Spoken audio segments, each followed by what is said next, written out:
tardes a todos y bienvenidos a un nuevo programa de Viajando en el Tiempo aquí en Radio Agricultura TV. Así que estamos aquí viéndonos, ya no solo escuchándonos, junto a Bárbara Bustamante. ¿Cómo estás, Barbarita? Muy bien, Maida, muy buenas tardes a todos en este nuevo domingo a través de Agricultura TV y además escuchándonos a través de la 92.1. Ahora estamos en los dos formatos. En los dos formatos y siempre quedan podcasts y ahora queda en YouTube, así que lo pueden ver a la hora que quieran. Pero siempre estamos acompañándolo a la hora del almuerzo y nosotros tenemos listos nuestros panoramas para después de que terminemos de grabar el programa. Sí, pues dejamos todo listo en las casas. Antes teníamos la ventaja que podíamos estar preparando el asado, cocinando, pero ahora no es posible. Pero dejamos todo listo. Yo dejé una plateada que puse hoy día como a las 8:30 de la mañana, la aliñé anoche, la dejé en el refrigerador tapadita y hoy día a las 8:30 la puse bajita. La tuve toda la mañana y antes de venirme para acá la saqué y estaba como papa. Yo creo que se corta con el tenedor.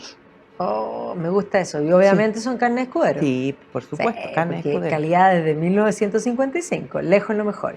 ¿Y a dónde vamos a viajar hoy día que nos va a llevar Turismo Cocha? Porque nosotros viajamos con ellos.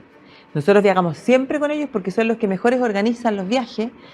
Uno se asegura de que todo va a salir extraordinario. Y hoy día nos vamos a ir virtualmente en este programa a la ciudad de Madrid. Oh, me gusta. ¿Nos vamos de temas y tapas y copas? Nos vamos a Madrid de tapas y copas. Y además que, bueno, uno de los viajes de este año va a ser precisamente a España. Y vamos a estar unos días en Madrid. Sí, pues, pero vamos a ir al norte. Vamos a hacer la Cantabria, de Santiago de Compostela hasta Lourdes, por arriba, por el camino olvidado, es decir, pasando por Asturias y finalmente terminando, vamos a pasar por el País Vasco, así que estoy feliz. Vamos a pasar por el País Vasco, sí, pues vas a conocer parte de lo que son tus ancestros. Lo que son mis ancestros, porque Mervilá, la gente lo mira y dice, ¿dónde vendrá ese apellido curioso? Se escribe muy raro, pero es vasco-francés. Así es, así que por allá vamos a andar, pero vamos a terminar el viaje en Madrid. Pero por supuesto, siempre hay que terminar en Madrid porque es una ciudad vibrante, una ciudad que no descansa. La gente dice, Nueva York es la ciudad que nunca duerme, yo creo que es Madrid. Madrid, es Madrid, de todas maneras, la ciudad que nunca duerme. Hay escritos, hay cartas, no sé, de autores conocidísimos que han estado en Madrid y que dicen que en realidad es como un verdadero pecado, ¿ya? No aprovechar la noche de Madrid, donde uno se junta a tomar el café de la tarde a partir de las 11 de la noche. El café de la tarde. Después vienen las tapas y las copas y después viene el baile y ya es la noche continuada. O sea, así que es una ciudad verdaderamente vibrante, es una ciudad que tiene una gran historia, es una ciudad además que es artística, es un centro artístico porque además hay que decir, el Prado tiene una de las mejores colecciones del mundo. Y obviamente hay más museos, el Reina Sofía, en fin, que de hecho es el más visitado que el Prado, una cosa curiosa. Sí, pues uno se impresiona de pensar que el Museo del Prado no es el número 1, sino que es el número 2. Sí. Como Jorge Aedo, número 2. ¿Te acordás de ese programa? Me acuerdo. Ay, se nos cayó el carnet. Es interesante porque, a ver, el edificio del Prado fue hecho para el Prado, que era la colección real, pero el edificio de la Reina Sofía era un hospital, lo transformaron, entonces también es bien interesante ver esas edificaciones porque ahí uno va armando un poco también la historia de España porque Madrid es relativamente nuevo, o sea, como capital, no es... De hecho, es posterior, pensémoslo como capital, ¿no? Porque había una villa anterior, pero es posterior a Santiago de Chile. Y sí, pues posterior, es recién en el año 1561 cuando el rey Felipe II decide establecer ahí, en esa pequeña villa, ¿ah? La capital de España, siguiendo el consejo de su padre, Carlos V, que le había propuesto la idea, o más bien le habría hablado de los beneficios que tendría establecer una capital fija, ¿ya? Y terminar con esta corte itinerante que iba cambiando. De hecho, el propio Carlos V lo había hecho y había establecido la ciudad de Toledo como la capital imperial. Hay que recordar que Carlos no solo era rey, sino emperador. Porque Toledo era la capital del viejo reino visigodo y por lo tanto tenía ese sentido de capital que después había sido ocupado por los árabes y sido recuperado y por lo tanto si uno pensaba en España, Toledo era como el corazón de lo que había ido gestando la posibilidad de España.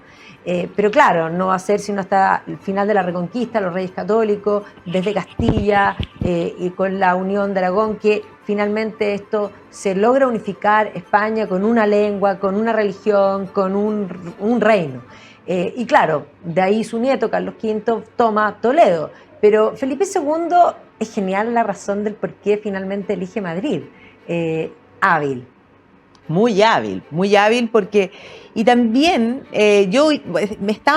cada día me meto más en la figura de los reyes católicos que me fascinan, y sobre todo Isabel, y la idea viene de ella, fíjate, y en eso Isabel la Católica es una mujer revolucionaria, porque ella se da cuenta de la necesidad de crear, si lo decimos como en ciencia política, la república cristiana, es decir, desde Isabel la Católica uno comienza a ver que se comienza a dar el fortalecimiento del poder del rey y el surgimiento, podríamos decir, del Estado moderno. Y en eso es, sin lugar a duda, la primera en toda Europa. Esa idea va a traspasarse a Carlos V y, sí, lógicamente, que también a Felipe II. Y entonces Felipe II va a desechar otras ciudades que podrían haber sido mucho más evidentes como capitales. Sevilla, por ejemplo. Sevilla.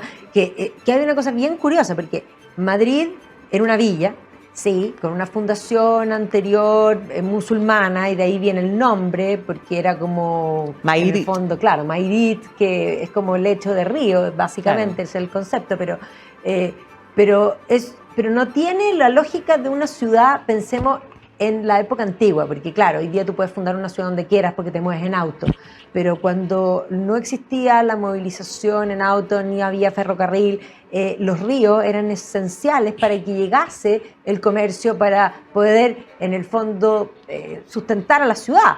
Y si tú piensas Londres, París, todas tienen Moscú, un río, Moscú, Berlín, todas, en el fondo Roma, en fin. Pero el río Manzanares, no tiene salida al mar. No tiene salida al mar, o sea, hay muchas aguas alrededor de Madrid, pero hay ningún cauce de río, ningún río en el fondo, que desemboque en el mar y que sea un río que es 100% navegable. Y entonces uno dice que extraña la decisión. Claro. Además que es un lugar que es alto, ¿ah? En relación a nuestras alturas en Chile uno dice no es tanto, pero en relación a Europa en general, Madrid es la segunda ciudad más alta de toda Europa. ¿Ah? Claro, o sea, lo lógico habría sido, bueno, Toledo, por una parte, que tiene el Tajo, o Sevilla, que era el lugar donde ya se administraba todo lo que era el Nuevo Mundo, o sea, estaba en el fondo el Consejo de Indias, la Casa de Contratación, y el Guadalquivir. Llegaba ahí, y es una ciudad fabulosa. Fabulosa, sí. Fabulosa. Y el río Guadalquivir, que desemboca en el mar. Pero no, él no decidió por ninguna de esas, y decidió Madrid precisamente por esta idea, esta idea los pasos que se van dando en la creación de este Estado moderno en el que se va a dar la concentración del poder en el rey, donde se va a fortalecer la administración pública, podríamos decir, y siempre el intento de restarle el poder a esa nobleza que era lo que había caracterizado en el fondo toda la época feudal. Estos señores feudales que eran como los señores de la guerra, los dueños de las tierras, los que administraban justicia y también injusticia. Y entonces, claro, Felipe II dice, mejor me alejo de la nobleza, mejor me alejo del arzobispo de Toledo, porque la iglesia también era importante, y me voy a ir a encaramar al risco del Escorial. Bueno, en realidad ahí hay que decir, él va a elegir ese lugar para construir su palacio, que en realidad no es un palacio, sino que es un monasterio en sí. El concepto es ese, porque tiene en el fondo la iglesia en el centro está Dios, debajo el panteón de los reyes, y alrededor muchas cosas con un ala muy pequeña, que es la parte que eran las habitaciones. O sea, de hecho, es decir, son pocos metros cuadrados, lo que eran las habitaciones reales, o sea, con un sentido podríamos decir, de la mesura, incluso exacerbado pensando el poder que tenía. Sí, pues eso es lo que caracteriza, en el fondo yo te diría que a los reyes de España, tanto de la dinastía Trastámara, o sea, estoy pensando en Isabel y Fernando, como estos dos primeros Austrias, o sea, Carlos V y Felipe II. Pero después se les pasó.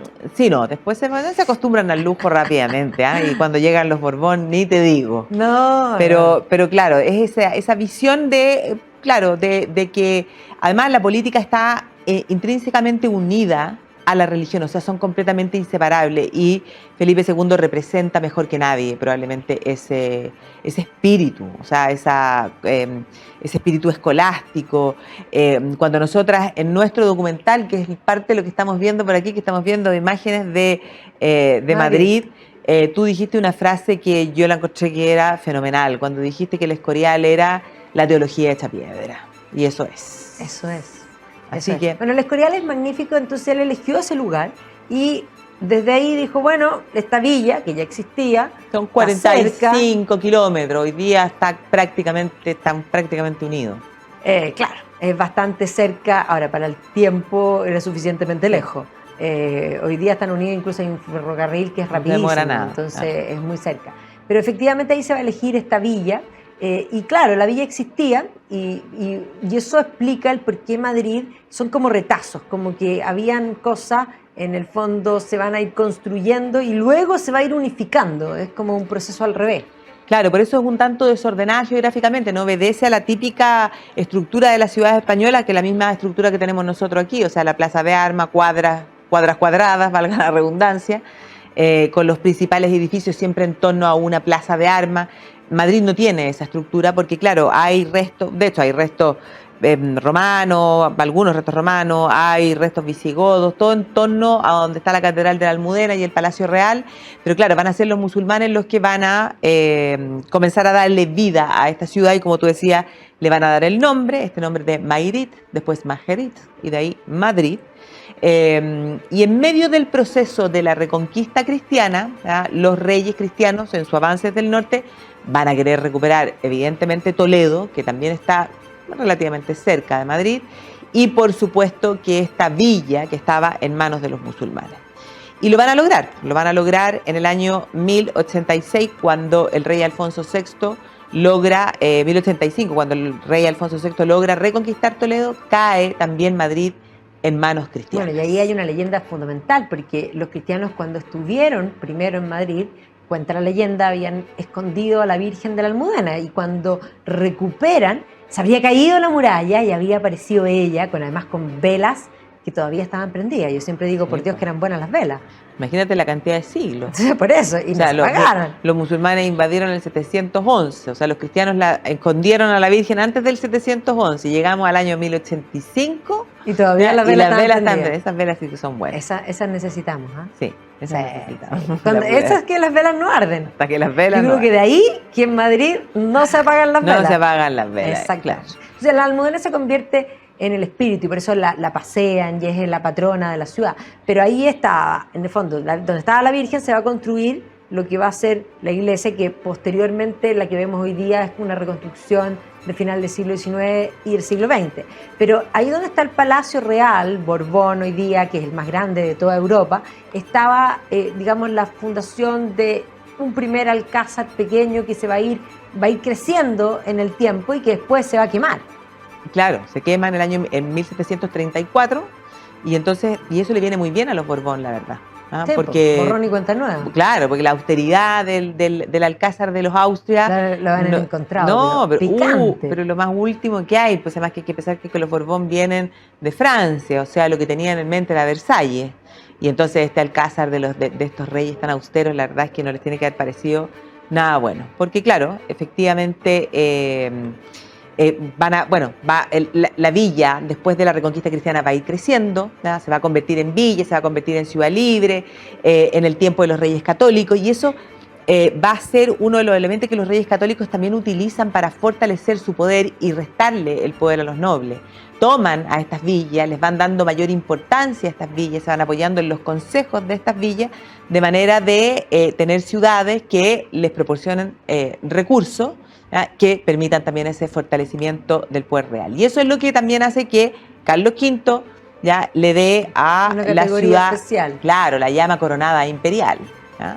Y entonces va a ser ese también el lugar del cautiverio del peor enemigo de Carlos V. Bueno, ahí la parte más antigua de Madrid se la conoce como la Plaza de la Villa, que de hecho uno cuando va caminando de pronto llega como un barrio que es como colonial, digámoslo así, e incluso uno podría decir con retazos medievales. Mira, precisamente ahí estamos, ahí ese es el barrio, que además es muy lindo, es como para grabar todas las películas.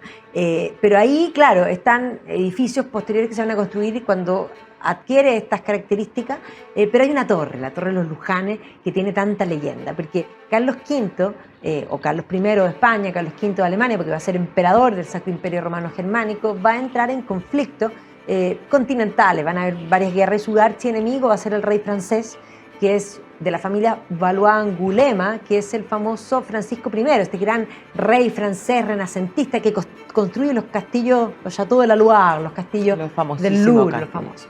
Pero eran archienemigos, porque además compitieron por el título del Sacro Imperio. Ahí también estuvo Enrique VIII, que en realidad ni por los palos iba. O sea, la competencia eran estos dos. Para revolver el gallinero, ¿no? Para revolver el gallinero, y porque además tenía un ego profundo. O sea, era un hombre que se creía hasta buen mozo. Aunque dicen que antes de engordarse tiene que haber sido buen mozo. Era bastante buen mozo, pero que después se engrosó. Cantidad, como los cuadros de Holbein lo muestran vestido, ¿no es cierto? Que además era gigante, entonces gordo y alto se ve una cosa importante. Pero claro, Francisco I va a entrar en conflicto y va a perder en la batalla de Pavía y lo va a llevar prisionero Carlos V y ahí lo pone en Madrid, en esa torre. Y la leyenda cuenta cosas sabrosas. Sabrosas, que las mujeres hacían fila afuera de la Torre de los Lujanes para ir a ofrecérsela al rey francés. Porque el rey francés, cuando uno lo ve en las pinturas, claro, no se ve un hombre buen mozo, pero la verdad es que tiene que haber sido encantador. Porque bueno, por algo pasado en la historia como el rey renacentista, le tienen que haber gustado las artes, tiene que haber sido un gozador de la vida, además. Bueno, Leonardo da Vinci muere en su corte, o sea, él va a acoger a los artistas, él va a crear la escuela de Fontainebleau, que va a ser la escuela artística propia, que va a mutar en un renacimiento distinto francés, él va a diseñar muchos de los Châteaux de la Loire, o sea, era un rey que tenía, pero además las mejores fiestas. Eran las de todas maneras, las francesas. Y por lo tanto eran... Lo que no me hubiera gustado, fíjate, eso sí, de haberme convertido en reina, o sea, en haber sido la señora de Francisco I, en la suegra.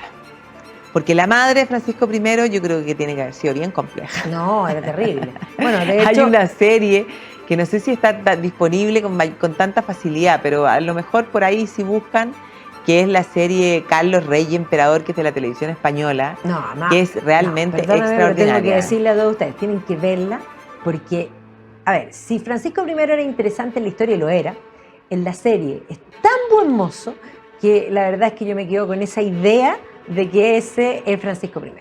El actor, El actor, no, es fabuloso. Así como en Isabel, la serie Isabel de la televisión española, Fernando Aragón es un poema. Rodolfo Sancho es el actor. Eso, es una prueba fehaciente de la existencia de Dios sobre este mundo. Y Francisco I es Alfonso Basabé, otra prueba fehaciente de la existencia de Dios. Pero claro, en esa torre habría estado prisionero porque eran agua y aceite. Uno era bueno para las fiestas, para las mujeres, y el otro era recatado, católico, con el sentido del pecado bien puesto, así como que evidentemente va a generar esta animadversión. Entonces, ese lugar tiene toda esa carga de esa pugna, pero además tiene la carga después de Lepanto, el concepto, porque, ojo, entre Francisco y Carlos también tenemos que meter al tema, porque es el momento en que los turcos invaden y los turcos amenazan sobre Europa. Y Francisco I, para oponerse a Carlos V, se alía con el turco.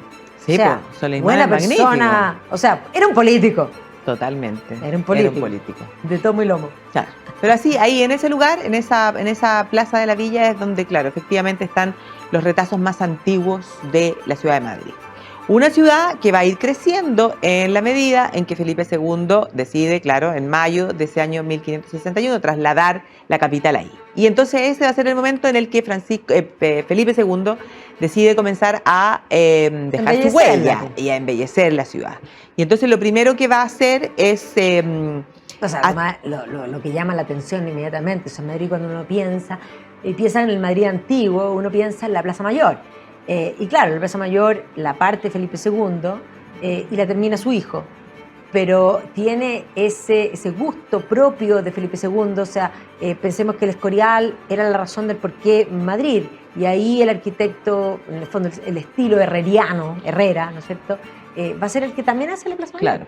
Claro, sí, Juan de Herrera es uno de los arquitectos. Y entonces se utiliza, porque esta plaza estaba como en las afueras de esta villa y entonces era conocida como la Plaza del Arrabal, donde se hacía el principal mercado público. Entonces se derriban ciertas viejas construcciones y se comienzan a edificar las principales construcciones que vemos hoy día. Por un lado, la Casa de la Panadería, por otro lado, la Casa de la Carnicería. Las puertas de los cuchillos, o sea, 10 puertas tienen. Tiene 10 puertas, pero en el fondo estaban los distintos gremios. Pero como era la plaza, mercado, también era el lugar donde se hacían las ejecuciones públicas. Sí. Y las ejecuciones se hacían frente a distintas casas, o sea, unos frente a la panadería, los otros frente a la carnicería, o sea, los que los colgaban era frente a la panadería, pero a los que les cortaban la cabeza, que eran los nobles, porque esos morían decapitados, se moría de distintas frente maneras. A la carnicería. Yo creo que tenía sentido, ¿no? Tenía sentido, sí, y por eso es que, claro, y además la principal puerta era la puerta de los cuchillos, porque ahí era donde se encontraba el gremio de los cuchilleros, que habían sido bastante menos importante. Podían tener el consuelo de que las hachas estaban afiladas, porque tú sabes que en muchos casos cuando no, qué horror. No era un golpe, eran varios. Sí. ¿Ya? Claro, y entonces, no, qué terrible. Y por eso, claro, en estas plazas se hacían estos autos de fe, también, donde se debía jurar también de los pecados, demostrar que uno era un verdadero cristiano. Y tienen que haber sido unos espectáculos que realmente la idea era que fueran ejemplificadores, pues, o sea, para que los cristianos no cometieran pecados. Por supuesto. Pero ya vamos a seguir hablando de Madrid después de unos comerciales.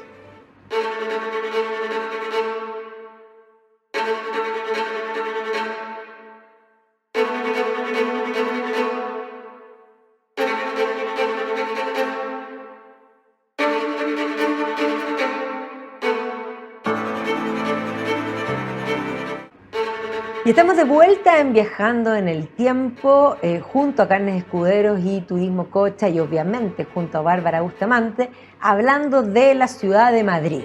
Y ya la convertimos en capital, 1561, y vemos que Felipe II no solo establece esta capital, sino que la empieza a embellecer y hace la Plaza Mayor y pone a Juan de Herrera, el arquitecto del Escorial, uno de los arquitectos del Escorial, a hacer esta plaza que es una belleza.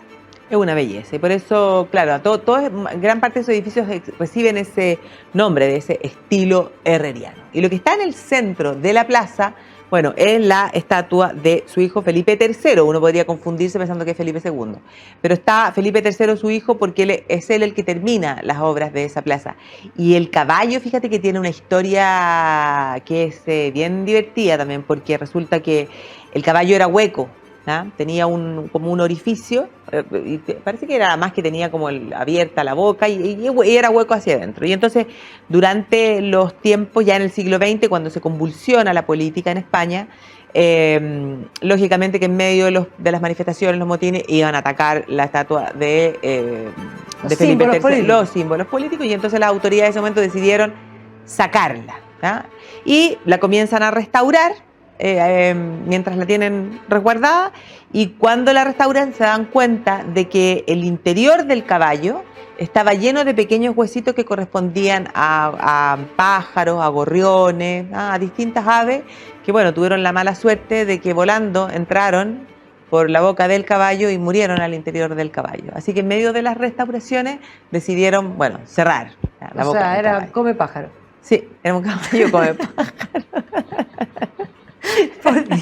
Bueno, pero hay anécdotas. Es que estas son las cosas que a uno después no se le olvidan. Pero por supuesto. Cuando vayan a Madrid y vean el caballo de Felipe III se van a acordar. No, cuando vean el caballo y los pájaros de la plaza van a decir, oh, menos mal que le cerraron la boca. Bueno, pero a todo esto en la época de Felipe III hubo un impas, porque un momento dejó de ser capital y ahí sí que la historia es sabrosa. No, sabrosa. De hecho va a pasar a ser Valladolid por un par de años. Pero aquí uno se da cuenta cómo la historia no se repite, pero por Dios que rima. No, rima, se parece. De repente uno dice como que, a ver, nos transportamos en el tiempo y estamos viviendo como lo mismo que ocurrió en aquel momento. En ese minuto, el que era el valido del rey, que era el duque de Lerma, claro. Chanta. Un chanta que lo que hizo, chanta y pillo, pues lo que hizo fue que compró territorios en Valladolid a un precio bajísimo. Convenció al rey de trasladar la capital de Madrid a Valladolid. y entonces hay que trasladar a toda la corte, entonces evidentemente que él vendió los terrenos que y había subieron comprado. Los precios, pues, y ahí pero vendió. lógico, subió los precios y vendió. Pues. Había mayor demanda y por lo tanto los precios, esa es una ley básica de microeconomía 1. Y mientras la corte está en Valladolid, él decide comenzar a comprar terrenos en Madrid. Pasan 6 años y decide cambiar la corte nuevamente a Madrid. Y entonces, ¿qué es lo que pasa? Se necesita comprar terreno en Madrid, suben los precios. Bueno, el tema es que el duque de Lerma se enriqueció, ni te cuento, con esa movida. Bueno. Pero claro, lo que pasa es que los Austrias que vienen después de Felipe II son los que se conocen como los Austrias menores, sí. que dejaron gran parte de los asuntos administrativos, los asuntos, podríamos decir, del Estado en manos de estos validos. Y entonces hay validos que destacan y otros que no. No fue bueno, pero si pensamos en Felipe IV, el conde duque de Olivares. Conde duque, que además a mí me fascina eso, conde duque. No, pero o sea, de haber sido más elegante. Además, hay una cosa hay que decir, porque la época de Felipe IV es la época también del siglo de oro y tenemos contemporáneo a Velázquez. Y siempre nosotros pensamos en Velázquez Las Meninas, que sin duda es un cuadro magnífico, pero en ese rotondo, en el Prado, dentro de los cuadros hay un cuadro gigante ecuestre, fabuloso, claro, y es el conde duque. Duque. Se mandó el cuadro, pero es decir, se inmortalizó para la eternidad. Espléndido. Espléndido. Se tiene que ser un poco un botapón de océano. No, se hace haber creído, pero es decir, de todas maneras. Sí. Pero tenía el poder y tenía la plata, porque es un periodo todavía podríamos decir, del vuelo del auge, porque el gran drama del Imperio Español es que el gobierno de Isabel la Católica va a expulsar a los judíos y por lo tanto va a truncar toda esa base que tenía para una potencial industrialización. Entonces, dicen muchos que España es la garganta por la que el oro de América pasó al resto de Europa. Entonces, claro, el vuelo, la cantidad, o sea, tenía flujo, entrada de flujo, claro, pero salía más, era más grande la que salía que la que entraba, y eso va a ir generando un daño posterior que evidentemente va a llevar a la decadencia, pero esto todavía es un periodo de esplendor, auge, de esplendor. Absolutamente, sí. Así que bueno, y ese esplendor se va a ver reflejado, claro, desde Felipe III también en los íconos de la ciudad de Madrid, o sea, como son el Parque del Retiro, ya que es ese parque público que es conocidísimo por su fuente, la fuente de los Galápagos, la fuente del Ángel Caído. En ese parque además se encuentra... ¿Dónde está el monumento también de Alfonso XII. Del pacificador? Claro, Alfonso XII, vamos a hablar de eso después. Claro, es un rey muy importante y entonces ahí tiene su monumento. Pero claro, este es el periodo, o sea, Felipe III es el siglo, Felipe III, Felipe IV, de Cervantes, sí, pues Calderón de la Barca, Quevedo. O sea, y eso además es una muestra del auge económico, porque las artes siempre florecen cuando la economía está bien. Porque cuando la economía está mal, las prioridades son otras. Entonces, cuando uno ve esos periodos artísticos que realmente resaltan en la historia, es porque la economía está, digamos, no solo bien, sino muy bien. Claro, por eso piensa que el siglo de oro español se considera que parte en el año 1492 con la publicación de la gramática castellana de Antonio Nebrija y que termina, en el fondo, que dura más de un siglo, sí. Entonces que termina, son alrededor de 116 años más o menos, que uno podría decir que ese es el periodo de máximo apogeo. Y como máximo apogeo, bueno, en Madrid se ven reflejadas las obras, porque se empiezan a construir todos los edificios para la administración pública y entonces ahí en la Plaza de la Villa se construye el edificio de la casa de la Villa, que era la oficina, o sea, como el ayuntamiento. El primero, porque el actual hoy día está ahí en la Plaza Cibeles y blanco, bastante moderno dentro de... Claro, es moderno dentro de, pero que como que quiere parecer antiguo y que está ahí frente a donde está la Cibeles. Claro, y que tiene al otro lado el Banco de España. Los que han visto la serie de... claro, pues ahí es donde parte la serie de La Casa de Papel. La Casa de Papel, exactamente. Es ahí, ¿viste? Así que se va llenando de estos símbolos. Pero el tema es que estos Austrias menores ya van a llegar a su fin con la figura de Carlos II. Pobrecito. Tremendo. No, la verdad es que a mí me da una pena Carlos II porque creo que la historia ha sido cruel con él, porque primero lo han llamado el hechizado, lo han tildado de estúpido, que no debe haber sido ni tan estúpido ni tan hechizado, porque además logró hacerle collera al propio Luis XIV. Si hubiese sido tan tonto, Luis XIV se lo habría comido, pero con ropa, ¿ya? Pero buen mozo no era. Hay que decir que realmente era, no feo, feísimo. Tremendo. La endogamia, los matrimonios en el fondo entre familiares van a ir resaltando los defectos y esa pera que tiene. La papada Habsburgo. O sea, si uno piensa, ese hombre necesitaba un tratamiento de ortodoncia, pero es más, con operación. No podía ni comer. No, claro, y por eso que cuando se hicieron todos los intentos, además para que tuviera descendencia, ¿ya? Y ese va a ser el gran problema, que no va a lograr tener hijos a pesar de que lo casan en 2 oportunidades, pero cuando se hace el informe de la autopsia realmente algo, o sea, que tenía la cabeza llena de agua, que tenía los riñones llenos de piedra. No, y que tenía un testículo negro como el carbón. O sea, esa es la mejor parte de la... No. Entonces, de repente los documentos históricos a veces tienen una forma tan gráfica de reflejar situaciones como estas, que hoy día, claro, uno, no sé, por leer el informe de una autopsia tiene que ver como con el fallecimiento de alguien, pero... No, y científico, esto tiene que ver con política. Claro, esto es con una cosa política, y entonces, bueno, la explicación era dar la explicación de que en realidad este hombre había sido incapaz de engendrar y era como heredero. casi agradecer a Dios que se acabó la dinastía y que también ahí hay un favoritismo, porque a la muerte de Carlos, independiente que su testamento va a favorecer al nieto de Luis XIV, que era hijo de María Teresa de Austria, independiente de eso, va a haber una guerra civil, porque van a haber intereses políticos. Están por una parte los Habsburgos, que existían en Austria y en el Sacro Imperio Romano Germánico y que querían el trono, y por otra parte los Borbones, que estaban apoyados por este testamento, y va a haber una guerra de sucesión larga, que además va a ser una guerra importante, porque esto va a permitirle a Luis XIV extender sus tentáculos, y así lo van a ver muchos de sus contendores. Claro, es una guerra de sucesión que dura 13 años. Donde además en las distintas naciones europeas unos apoyan a Francia, otros apoyan al bando austríaco, pero también al interior de España las distintas comunidades, distintas regiones van a apoyar a uno y a otro. Entonces, en el caso de Madrid siempre se mantuvo apoyando al candidato francés, o sea, este Felipe de Anjou, que se va a transformar en el primer Borbón, Felipe V, pero por ejemplo en la zona de Aragón, la zona de Barcelona, apoyaba al candidato Habsburgo por ser, podríamos decir, un tanto más liberal que lo que eran los Borbones, en el sentido de la monarquía absoluta de los Borbones. Entonces, y esa guerra de sucesión tiene miles y miles de consecuencias que no podemos... De hecho, un día podemos hablar solo de eso. Una de las cosas que lo tenemos todo en la mente, también por la serie, es que los escoceses, los llamados jacobitas, que esperaban el apoyo francés, no lo van a recibir, y ahí se produce la famosa batalla de Culloden. Estoy hablando de Outlander, ahí cuando Jamie Fraser queda como perdido. Pero esa batalla, en el fondo, de 1746, que debió haber tenido el apoyo francés, no lo va a tener, porque Francia va a concentrar toda su energía en la Guerra de Sucesión Española. Claro.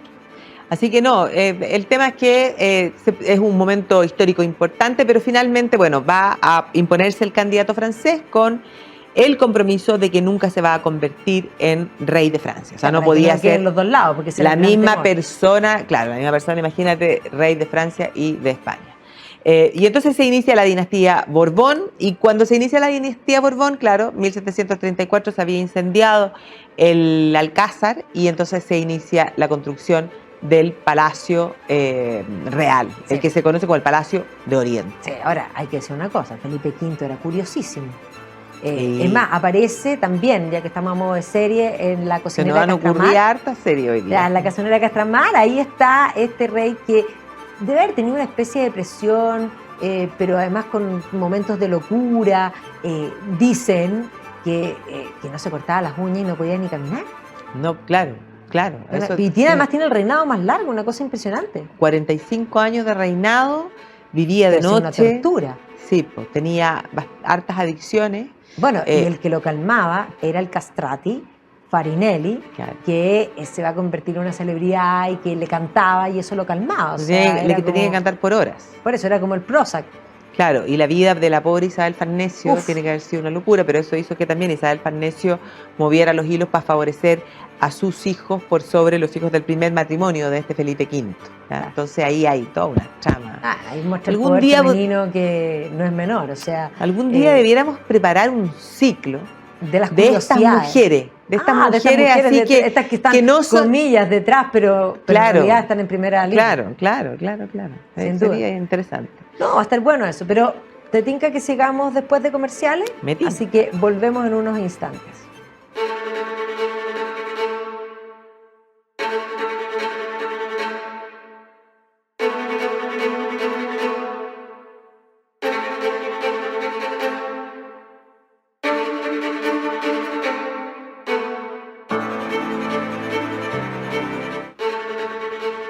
Y estamos de vuelta aquí en Viajando en el Tiempo, en Agricultura TV y en Radio Agricultura, y estamos hablando con Bárbara Bustamante de Madrid. Hemos llegado a instalar a la nueva dinastía, los Borbones, que construyen el Palacio Real, que es el más grande de Europa. Impresionante. Una cosa, es como un...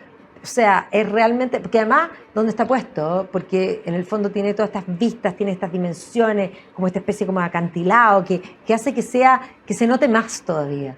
Claro, tiene distintas fachadas, tiene esa cosa como ese acantilado, tiene las fachadas que son más impresionantes, bueno, los jardines. Claro, los jardines de Sabatini, la de los Campos del Moro, o sea, son unas cosas. Acuérdate que nosotros cuando fuimos a grabar, le dimos la vuelta caminando, no lo voy a olvidar, y hacía un calor terrible.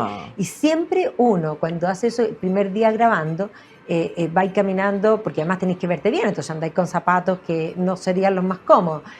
Y claro, uno pasa generalmente del invierno chileno al verano europeo, y yo lo que no voy a olvidar son las heridas en los pies.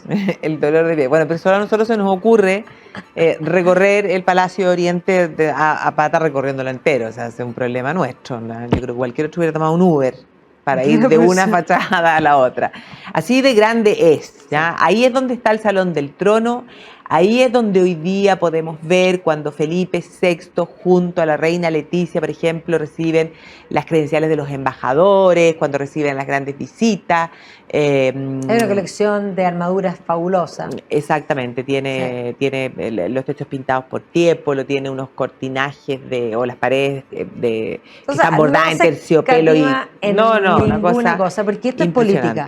Esto es política, había que mostrar poder, había que mostrar que la nueva dinastía tenía, en el fondo, venía con fuerza, y eso es lo que lo muestra, eso es lo que queda, digamos, esa es la evidencia, ¿ya? Y obviamente que dentro de los Borbones, aparte de este reinado largo del primero, el que más destaca es el alcalde. Pensemos en el alcalde de Madrid, comillas, el rey Carlos III. El rey Carlos III, que para muchos es uno de los mejores reyes que ha tenido España, se lo conoce como el alcalde de Madrid, y ese es el rey que hizo, urbanísticamente hablando, podríamos decir, hizo mucho. O sea, el alcantarillado, la construcción, el ensanchamiento de calles, de plazas, alumbrados públicos, y esa es la razón por la cual Carlos III está en el centro de la Puerta del Sol. No, y de hecho, cuando uno piensa en Chile, hispano, la época borbónica, precisamente Carlos III se debe a la fundación de un montón de ciudades. Él tenía ese sentido de alguna manera de modernizar, y evidentemente, bueno, va a ser una serie de edificios también emblemáticos, entre otras cosas. Tiene razón Víctor Manuel y Ana Belén cuando cantan La Puerta de Alcalá, y dice, y ahí estaba Carlos III, claro. Se sacó el sombrero y le dijo a su lacayo, ahí está. La Puerta de Alcalá.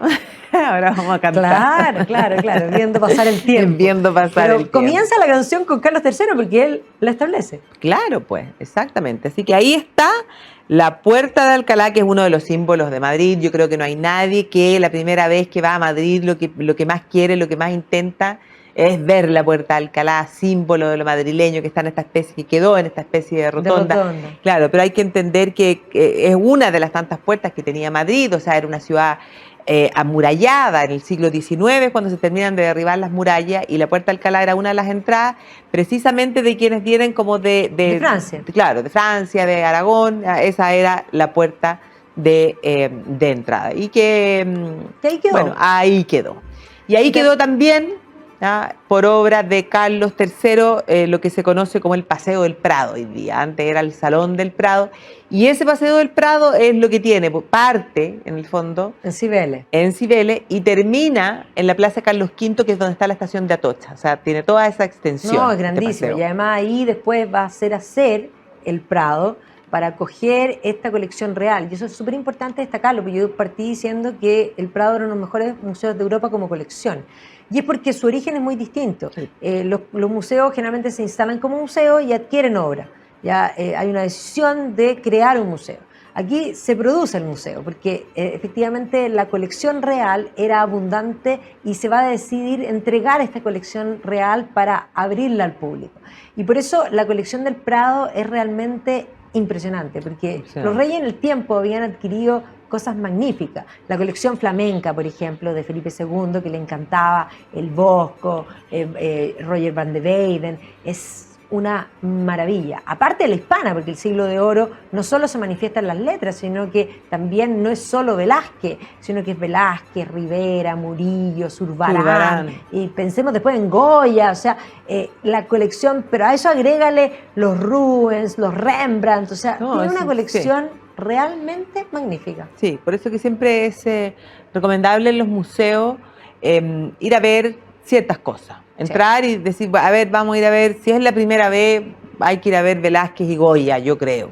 El Jardín de las Delicias son como no sé. El Bosco, ¿no? Que el Bosco, claro, a mí el Bosco me sorprende, porque creo que es un adelantado a su época, sin lugar a dudas. Claro, pero hay que pensar que uno siempre va a volver a los lugares. Y entonces uno va a poder ir nuevamente a ver. No, y hoy día, una cosa, si no vuelves, puedes volver virtual, ¿sí? Muchas veces. O sea, yo sigo al Museo del Prado en Instagram. Sí, yo también. Y todos los días transmiten en vivo. Y yo, por lo general, es en la mañana, cuando yo estoy haciendo entre que hago la cama, que me levanto, y lo escucho. Sí. Lo pongo en Instagram.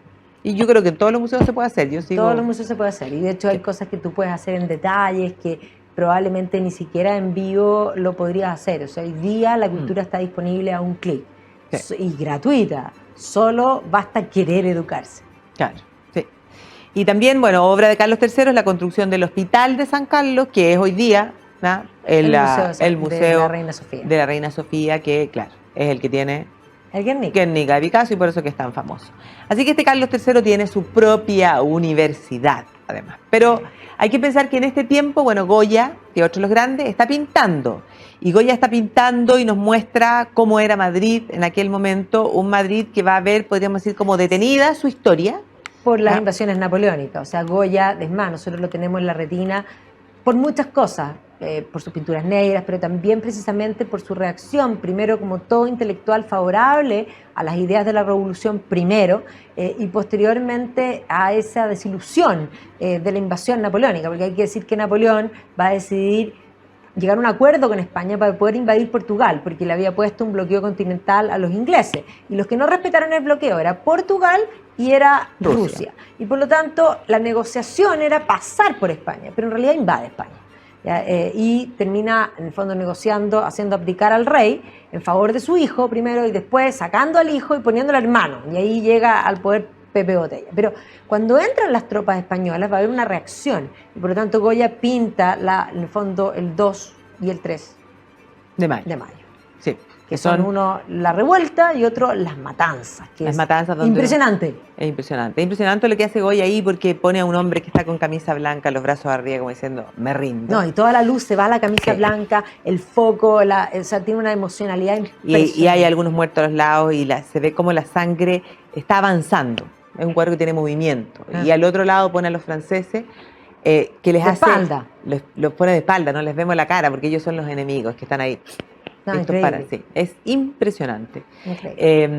Y ese está en el Prado. Claro, pero Napoleón no le va a ir bien finalmente en España. España se va a organizar en las Cortes para proteger el gobierno de Fernando VII, que era el deseado, y evidentemente va a terminar corneado. Se va a armar una especie de guerra de guerrillas que va a desgastar mucho a Napoleón. Y después Napoleón decide invadir Rusia, donde termina de morir, literalmente. Entonces va a ser derrotado y después va a volver, y en 1815 ya queda fuera.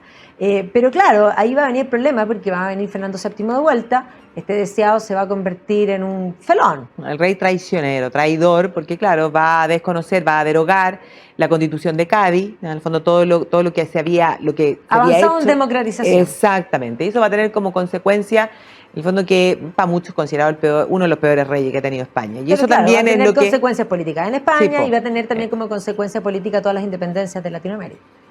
Exactamente, y además eso va a tener también el problema de que a este Fernando VII le va a costar mucho ser padre.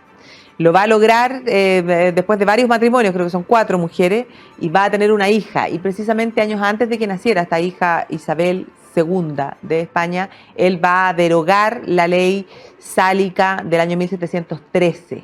Y eso va a ser la razón por la cual van a Una mujer puede gobernar. Claro, puede gobernar. Y eso es lo que hace que estallen las guerras carlistas. Y entonces todo esto hace que la ciudad de Madrid, en realidad... todo lo ajetreada. Claro. Y además hay que decir que Isabel cuando asume va a ser un problema porque no era muy bien educada, va a ser bastante manipulada y por lo tanto los políticos, la política la va a utilizar para un lado o para otro. La verdad es que no tiene muy buena prensa tampoco y va a terminar finalmente saliendo. Sí hace cosas para Madrid porque es el periodo de la industrialización y por lo tanto la creación de los ferrocarriles y la estación de Atocha. La estación de Atocha, o sea, si uno tiene algo que como que destacar, si uno piensa en la historia de Madrid, destacar de Isabel II es que la estación de Atocha, que es como en el fondo el nudo ferroviario que más tráfico de personas en toda España, claro. Fue puesto por ella ahí. Pero claro, todas esas circunstancias que tú dijiste la hicieron quedar presa en el fondo de políticas, de liberales, de moderados, de progresistas, ya vemos la incursión de militares dentro de la política española que se va a transformar en una constante de aquí en adelante y entonces se produce lo que se conoce como la Revolución Gloriosa del año 1868 que termina con ella en el exilio. Exacto. Pero los españoles deciden mantener la monarquía. Pero buscan un nuevo monarca y ahí literalmente subastan la corona y termina en el fondo la casa de Saboya que, bueno, la verdad es que no dura nada. No dura nada, es un suspiro. Son 2 años y en esos 2 años él tiene que conformar gobierno en 6 ocasiones. O sea, un desastre, una inestabilidad. Pero ese desastre va a continuar porque después se va a establecer la República, la Primera República, que dura también va a durar 11 meses. 11 meses. O sea, la política no funciona. La política no funciona. Pero en Madrid sí hay cambios importantes. Porque en medio de toda esta conflictividad política se va a producir lo que se conoce como el Plan Castro. ¿Ya? Claro, que es como incorporar los suburbios y crear nuevas áreas para Madrid. Ha crecido el radio urbano. Ha crecido y ahí aparecen barrios nuevos, Chamberí, Salamanca, ¿no? Se comienzan a incorporar territorios y se comienzan como a ordenar el ensanche de las calles. Todo esto en medio de mitines políticos, manifestaciones y desorden. ¿Ya? Y en eso, en el fondo, finalmente va a llegar el pacificador. Llega el pacificador de la mano de Antonio Cánovas del Castillo, uno de los políticos conservadores más destacados de aquel momento, y eso significa que se produce, claro, la restauración borbónica en la figura del hijo de Isabel II, Alfonso XII. Y Alfonso XII era muy joven, ¿ya? Tenía solo 17 años en ese momento, hace su entrada a la ciudad de Madrid, ¿ya? Pasa por las puertas, se construye además una especie de arco de triunfo especialmente para ese momento, y a él le toca la dura tarea de ordenar un poco el mapa, o sea, poner fin a las guerras carlistas, la inestabilidad política. Lo hace bien y por eso es que tiene su estatua ahí en el Parque del Retiro como ese pacificador. Exactamente. Y la ciudad cambia, la ciudad, claro, en medio de la industrialización. Claro, y aquí él trata de poner ciertos símbolos hispanos, pone la estatua de los Reyes Católicos, la estatua de Colón, que de alguna manera incorpora esto de vestirse de la historia, así como los Borbones cuando habían hecho el Palacio Real, habían hecho la Plaza Oriente con todos los reyes visigodos, o sea, esa idea de que Madrid, que no tiene tan larga historia, se incorpora a la historia. Se incorpora, claro, se incorpora a la historia. Y además, en este momento es donde se establece otro de los aspectos íconos de la ciudad de Madrid, que es el Palacio de Cristal, que se encuentra también en el Parque del Retiro, que es una copia más chica, ¿no? De el Crystal Palace de Londres, de Joseph Paxton, que se inauguró para la Exposición Universal de 1851. En este caso, este Crystal Palace se hizo para la Exposición Universal que se iba a celebrar en la isla Filipina en el año 1887. Copian la estructura. O sea, Después de la Exposición Universal del 1851, marcó el patrón. Todos querían tener su Crystal Palace, ¿ya? Y Madrid no podía ser menos. No, ¿ya? por supuesto. Pero se muere. Se enferma de tuberculosis, esto muere. Va a implicar también que van a continuar los conflictos, porque la política se va a enrarecer. La política se va a enrarecer, se va a producir hasta un tornado, además, que va a causar daños y muertes importantes en la ciudad de Madrid. Y la situación, claro, él muere y además, bueno, en ese momento su mujer estaba embarazada, ¿ya? Y por lo tanto ella ejerce la regencia, tenía 2 hijas, 2 niñitas. Pero nace este Alfonso XIII, que claro. ella va a hacer la regencia, pero que después además le va a tocar una serie de temas al propio Alfonso XIII después. Alfonso XIII le toca una serie de temas. Todo. Partiendo porque el día que se casa, sí, con Victoria Eugenia. Atentado. Claro, con Victoria Eugenia de Battenberg, nieta de la reina Victoria, atentado, un anarquista Mateo Morral le tira un ramo de flores desde un balcón que cae ahí en la carroza, muere mucha gente, eso se produce en la calle Mayor cuando ellos iban hacia el Palacio Real. Hacia el Palacio Real. A Alfonso XIII le va a tocar también la Primera Guerra Mundial, que España no participa, pero efectivamente va a venir una pandemia que es conocida como la gripe española. Pero en realidad la pandemia está en todas partes. Lo que pasa es que en el otro lo confundían con las fiebres de trinchera, que en realidad no tenían en una época sin antibióticos. O sea, esto era un desastre. Y claro, hablaban de la gripe española y la cantidad de muertos en España, que además eran identificables, separados, porque no estaban en la guerra, no estaban en las trincheras. Claro. No, tremendo. Tremendo, pero le toca además la Semana Trágica de Barcelona, todo eso relacionado con grandes desastres militares en lo que estaba ocurriendo en la zona, en Marruecos, ¿no? Con los levantamientos de las tribus del Rif, o sea, un periodo muy complicado. A pesar de eso... Claro, este es el periodo que hace las grandes avenidas, un poco emulando a París como ese concepto, la Gran Vía, que se hace en este periodo, el metro. Pensemos que es aun con todos los renacimientos políticos, es la Belle Époque. Es la Belle Époque, claro, y además que España va como un poquito más atrás respecto del resto de los países. Entonces trata de hacerlo rápido. El tema es que a Alfonso XIII la cosa se complica, se va a producir la intervención militar de Miguel Primo de Rivera el año 23. Primo de Rivera se va a convertir... la verdad es que va a dejar de escuchar a cualquiera, ¿ah? Va a llegar a decir a mí no me borbonea nadie, y eso es lo que hace que en el año 31 el rey abdique y se proclame la Segunda República. Una Segunda República que despertó grandes esperanzas, pero que va a terminar en una guerra civil del año 36 al 39. Y la guerra se alarga fundamentalmente porque la ciudad de Madrid resiste. Y entonces, finalmente, Franco Madrid va a decir mucho, por lo menos. bombardear Madrid, hasta que finalmente Franco se va a enfocar en otros sectores, hasta que finalmente en el año 39 la ciudad cae, se incorpora a España y Franco se proclama en el fondo como el presidente del nuevo gobierno. Y Franco se va a mantener ahí hasta el año 75. Franco, ahí lo importante yo diría que son, por una parte, en el fondo las reformas económicas.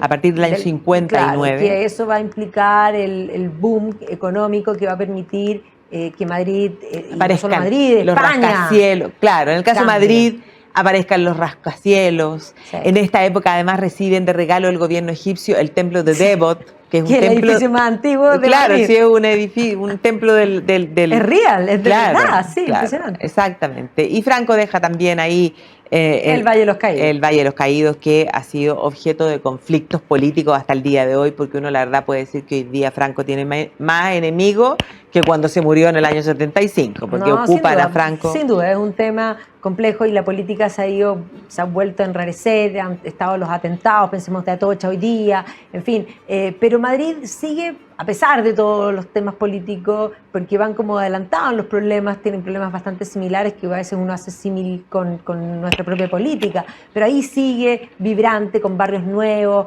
con un área financiera, con torres, con grandes torres de cristales, o sea, lo que sucede en todas las ciudades, pero sigue siendo una ciudad vibrante y uno siempre está pensando, no sé, yo por lo menos llego a Madrid y pienso rápidamente en jamón serrano, ¿tú no? Sí, jamón serrano, croquetas de jamón, una sangría, tortilla de papa. Tengo hambre, es hora de almuerzo. Sí, tengo hambre. Vamos a ir por tu carne. Por mi plateado.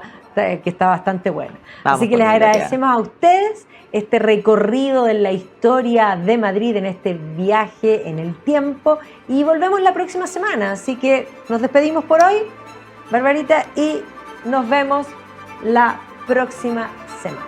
Nos vemos el próximo domingo.